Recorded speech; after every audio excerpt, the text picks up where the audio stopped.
1 million lives erased in just 100 days.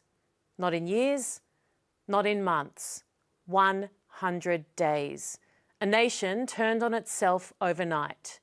In this exclusive sit-down, Mario goes deep with Rwandan President Paul Kagame, not just on the genocide that nearly destroyed his country, but on the forces that allowed it to happen. It was just an open place.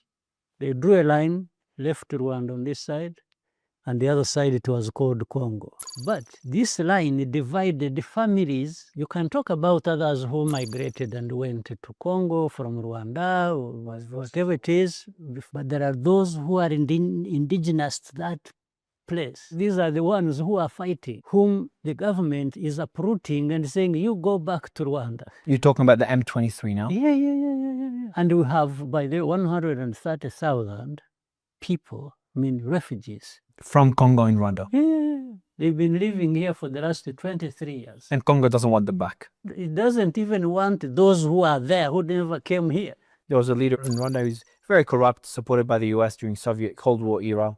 Then the US withdrew its support. That was Mobutu. And then Kabila is the one that you supported, Francis Kabila, that took over power. And then Francis Kabila and you guys, your relationship broke down for whatever reason. And then there was multiple wars where Rwanda was involved.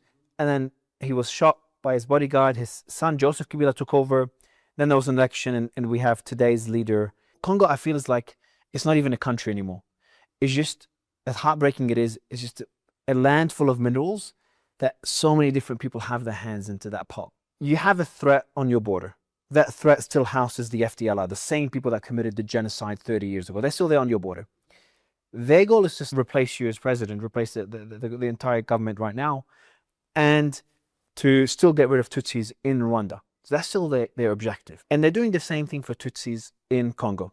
Then there's the other argument of minerals. So the way I see it is there's all these different hands, some corrupt, some good, some bad, some of them committing horrendous crimes to get access to the minerals in Congo, because it's such a wealthy country. And there's no real way of doing business with Congo. You don't think the current government is doing the best job. They operate in a country that everyone wants it to be unstable, because that's how they get access to the minerals. And your end goal is for Congo to be stable, even more prosperous than you if that's possible, and to do business with Congo a peaceful way.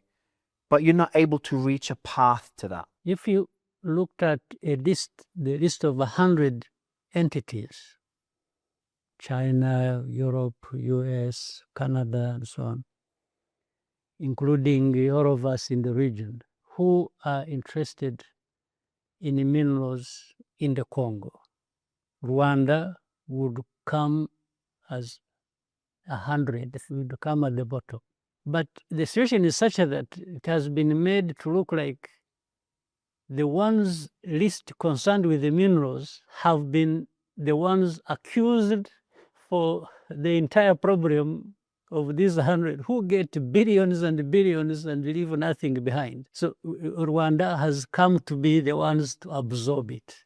And the people who have the power of the media, of everything, and for them, they're also benefiting from the bad politics. Our problem is not minerals. It has nothing to do with minerals. Ours is about security. And once we are not assured of our security, we can't be thinking about minerals in that situation. No, that would be the last thing on our minds. The second problem that combines with that, because of that history we said of the people, the Congolese of Rwandese origin, carved out by the border, the governments in Kinshasa all the time use this pretext. One, first of all, they say they want to get rid of these people. This FDLR, those who committed genocide, went to Congo 30 years ago. They work with politics and politicians. They cause them problems, but they want to cause them problems and eventually cause problems to Rwanda.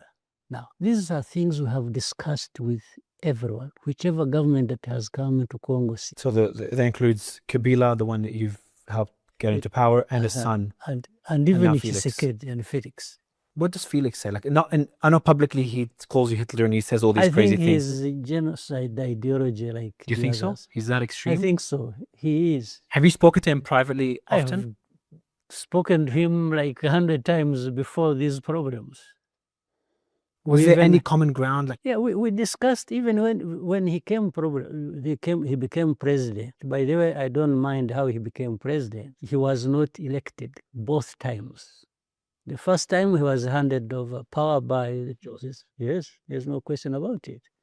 The second, he just declared himself, and that was in everybody's to shut up, and that's what happened.